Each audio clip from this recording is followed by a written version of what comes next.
Это послание россиянам. Слушайте те, кто способен мыслить или еще мыслить. Императорскими амбициями, вторжением в Украину и варварством вашей так называемой армии вы посеяли ненависть на века. И слова о том, что правительство это якобы одно, а русские граждане другое, это полный бред и чушь. Это вы, веря мерзкой пропаганде и не воспринимая информацию даже от своих родственников и друзей здесь, в Украине, молчали все 8 лет, когда ваша страна оккупировала Крым и часть Донбасса. Это вы высокомерно относились к украинцам и считали, что нет такой нации. Это вы пересказывали друг другу мифы о каких-то нацистах и прочий бред. Это ваши солдаты, мужья, дети пришли сейчас в Украину. И вы все об этом знаете. Вы им звоните и спрашиваете, как они там на задании. Запомните, нас не нужно освобождать. Мы на своей земле и строили свою страну. И мы ее построим.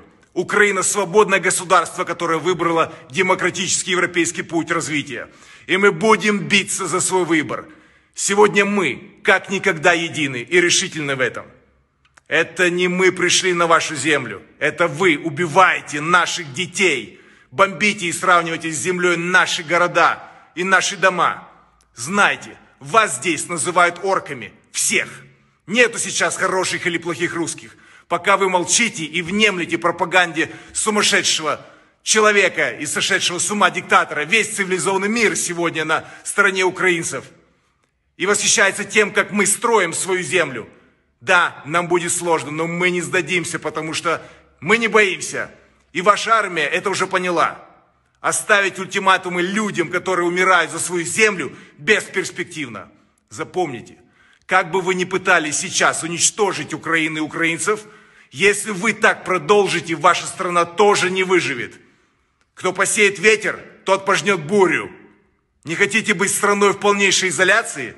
Не дрожите от страха и безразличия. Будьте смелыми, как украинцы. Спасайте свою страну. А мы свою не отдадим и не сдадим. Я горжусь тем, что я украинец. Представитель сильной, свободолюбивой и героической нации. Слава Украине!